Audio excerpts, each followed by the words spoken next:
now inviting our next speaker, who is Axel Persson from the CGT French rail workers.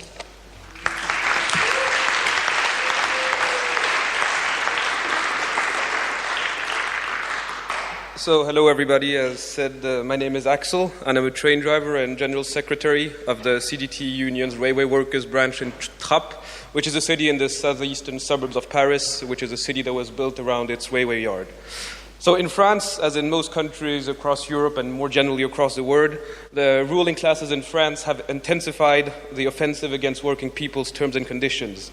In order to restore their margins of profits, which is pretty much what's happening everywhere, those who own the economy, that is the bankers, the shareholders, the CEOs of the major French corporations, have instructed the politicians to push through a very aggressive agenda against working people's pension, terms and conditions of employment, wages, working hours, and so forth. This has been recently embodied by what we call in French la loi travail, which is basically the name for French labor bill, that the social democratic government led by François Hollande has decided to push through. It aims, I'll just sum it up quickly, it aims at facilitating layoffs and redundancies to limit the compensation workers can claim in court over unfair dismissal and weaken the strength of the trade unions. But most of all, this law massively attacks the historical national collective agreements French workers can rely on. To better understand where our enemies want to take us, it is necessary to understand where we're coming from in France. The massive general strikes of the first half of the 20th century gave birth to a set of labor regulation and laws guaranteeing that a certain level of pay, paid holiday, pensions, social security, and so forth. National collective agreements that go beyond the minimum guaranteed by the law have been continuously established by trade unions as struggles developed across the 20th century. These national collective agreements, and it's important to understand this, are binding in each and one of every workplace in all sectors, regardless of union density or membership in all workplaces in France, which means that currently 93% of the workforce benefit from a national agreement, even if in their specific workplace there is no union representation. So the core issue of this bill is to allow employers to, under certain circumstances, to no longer abide by these national collective agreements, more specifically in the workplaces where there is weaker union representation. And this is what constitutes the heart of the attack. Simultaneously, railway workers such as myself from the National Rail Company, the SNCF, which is the equivalent of your former British Rail, are subject to specific attacks against our terms and working conditions aimed at paving the way for the privatization of the railway industry, which they are preparing for the upcoming years. The government is intent on smashing our working conditions in order to make us even more financially attractive to the different private operators that are preying on us. As workers returned to work on the 10th of March after a massive day of strike on the 9th of March, things got clear in France that a serious fight was going to get engaged against the government.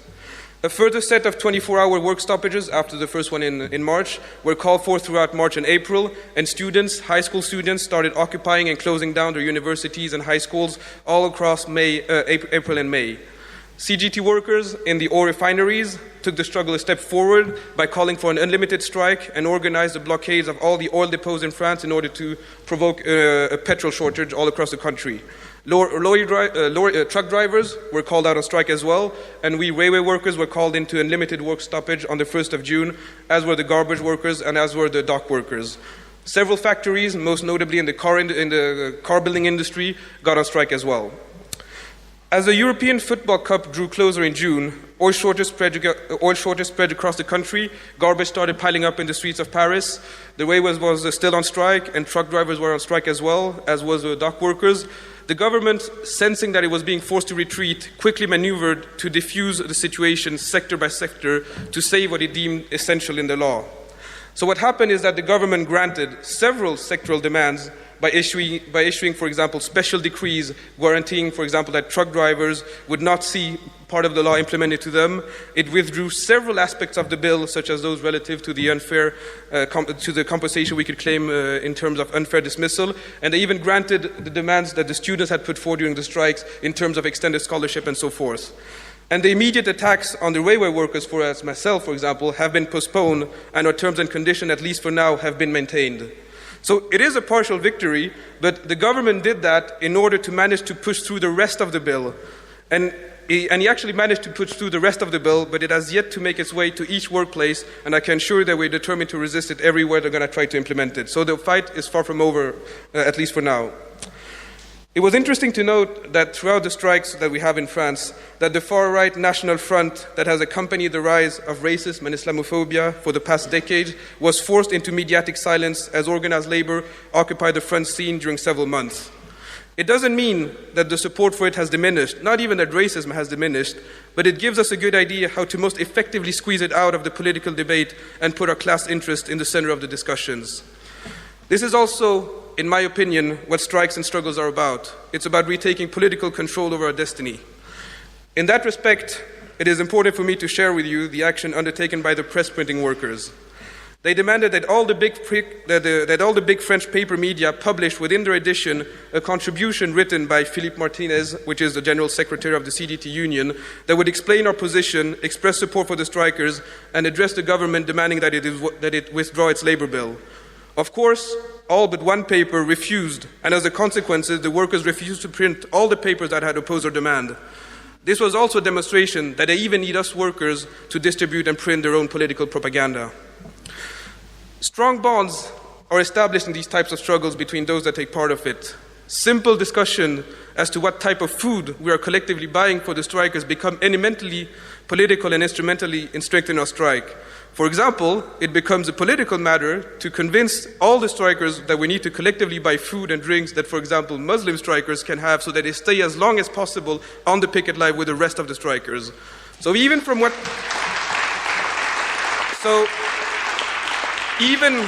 what seems the most trivial of issues, such as what we buy for lunch or dinner on the picket line, we do actually craft the political class consciousness of those who take part in it.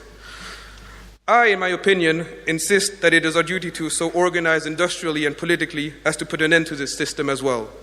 That is why the labor question, the question of what type of trade unions we want to build, is also a political question. The most important thing, in my opinion, for the working class and its organization is to recognize the class struggle.